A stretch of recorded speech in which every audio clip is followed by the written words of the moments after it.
mas masigla pang ekonomiya natin talaga bagamat nandyan ang mga bangag na mga namumuno. Kaya anong mensahe? Goodbye ICC. Ang malupit dyan, kinulong pa nila si Presidente Duterte samantalang alam nila na ang isang paa ng hukuman nandun na sa libingan.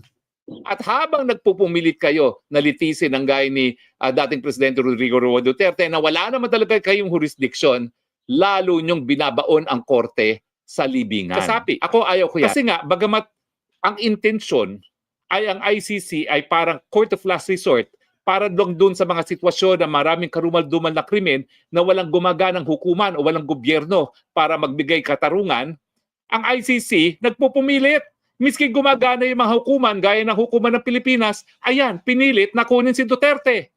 Bakit niya sila sabihin na hindi kayang litisin ng hukumang Pilipinas ang 43 murders? Samantalang ang Maguindanao massacre case na isa ako sa private prosecutor, nasentensyahan ang 57 counts of murder. Diba? So malinaw po yan. Masyado ng feel ng ICC ang kanyang jurisdiction, ang tawag dito, overreach. Maski hindi dapat maghimasok dahil meron namang lokal na mga hukuman na po pwede maglitis ng kaso, pinipilit niya ang sarili niya. Bakit? Paano kasi ma-justify ang mga sweldo ng empleyado ng hukuman niya kasama ng mga maestrado at mga prosecutor kung wala silang kaso? In fact, isa yan sa pula ko ngayon sa ICC. Palibasa, wala na aktibong kaso, nag-aantay ng desisyon yung isang kaso at wala na silang masimulang kaso dahil wala naman silang mahuling mga respondents. Hayan, para ma-justify yung kanilang napakalaking budget, linilitis sila si Duterte miski wala namang jurisdiction na. Tama ba yon? Hindi! Ang aking prediction, dahil isang European country bumitiw na, ang susunod na bibitiw, kabubuan ng African Union. At pagkatapos niyan, isa-isa ng mga European countries ang bibitiw. Hanggang ang maiiwan na lang ay yung mga European colonial powers. Nalaos na ngayon. Yung Espanya, ma-overtake na natin no pagdating sa progreso, no, excuse me, no, kaya lang naman sila naantala ang ating development dahil yung kanilang pamamaraan ng pamalakad nung sila ay colonial master natin, hindi nila dinevelop yung kalakalan. Ang kalakalan natin limitado sa galleon trade, hindi sila nagtanim ng mga cash crops. Alam niyo ba kung sino nagtanim ng mga cash crops? Mga Inglaterra pa, mga Ingles pa, nung sa konting panahon na naging colony nila ang Pilipinas. Kaya yung mga haciendas ng tubuhan sa Iloilo, Negros, mga Ingles pong nagsimula niyan. Ang mga Espanyol, buhay tamad. Kaya tuloy, ang namana natin, siesta, mañana. Galing po Espanya yan. Kaya ngayon talaga, parang third world country ng Espanya. Mas masigla pang ekonomiya natin talaga, bagamat nandyan ang mga bangag na mga namumuno. Kaya anong mensahe? Goodbye ICC. Ang malupit dyan, kinulong pa nila si Presidente Duterte samantalang alam nila na ang isang paa ng hukuman nandun na sa libingan.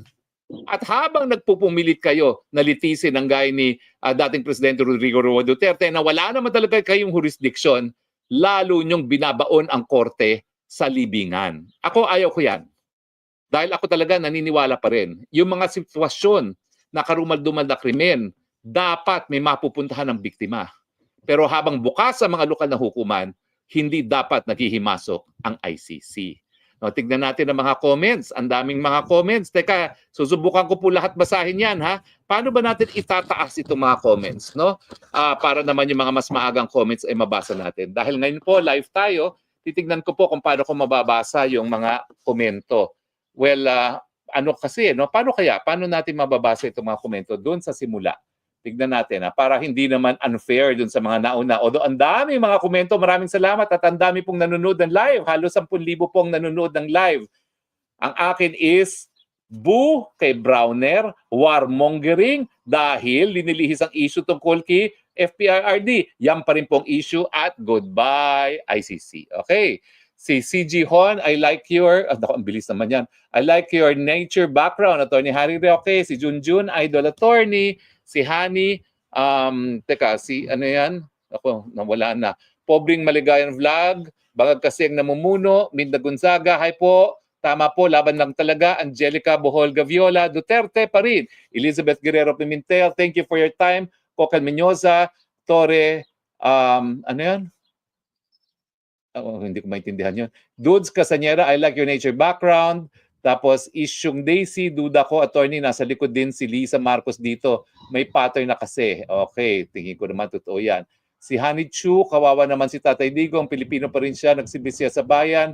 Tapos si Danger Bas Demigod, hukuman na Y Pulos. Tamara Vendoville Fax, may pag-asa pa ba makauwi si Tatay? Siyempre po, may pag-asa. At ako naman po, whether or not I'm counsel, hindi ako mananahimik hanggang hindi magawa yung dapat magawa para siya mapalaya. Pablito Oronzo, hello Spokes, Tamara Vaudeville Fox, may ayun nga po. Tapos Sandra 44, good evening po.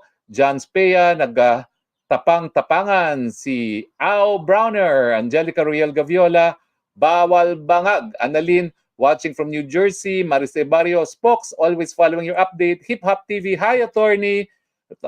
Yen Ralien, Agnes Habibol, paano naman Harry Roque, daming tanga ngayon sa Pilipinas, minsan minasan konnichiwa, ay bangag!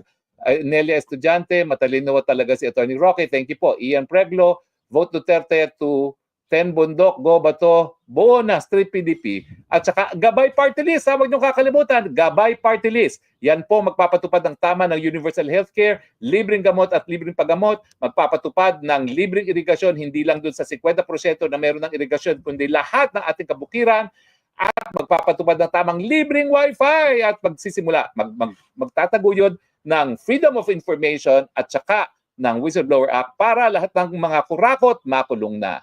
Randolph Diaz de Francia, kailan po mamamatay si Marcos Jr.? Ikaw talaga? Only God knows, Randolph.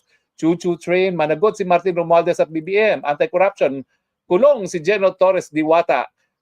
Gerald Ibe, makaiba, si Pinoy, si Bangag adik, si Pinoy, Mongoloid. Pinoy ako, watching from Hong Kong. Maria Fema Duterte, hello, ma'am, hello, nandito po ako, hindi ko iiwan yung kamag-anak. Tapos meron pong isa, pera-pera lang ICC, Grace Yang, watching from Cleveland. RH10, Hazel Garcia, Paki. Ay, nawala na si Hazel Garcia. Ay, nawala na. Anyway, Bobby Ujungan, dapat ang kabinete, member of cabinet. Jazz Mikiat, ano po ang chance na makalabas ng detention cell si Tatay Digo? Mataas po ang chance. Dahil ako po naniniwala, yung lack of jurisdiction, rationate temporal. Ibig sabihin, yung nagsimula sila ng preliminary investigation sa pangalawang taon matapos tayo magbitiw, yan po ang pinakamalas na argumento, wala nang ebidensya, legal issue po yan, dismiss na kaagad. Okay? Maraming salamat po sa inyong mga komento. Ang dami po, kaya hindi ko mababasa lahat. Ganun pala. Maraming salamat po ha. Pero itigil ang warmongering, hindi kami magpapalihis ng issue, bring him home. Bring him home, bring him home, and goodbye, ICC. Congratulations, Hungary. Maraming salamat po sa inyong patuloy na pagtangkilik at gaya na aking sinabi, tignan natin kung mabibigyan ko kayo ng tour ng aking tahanan. Okay?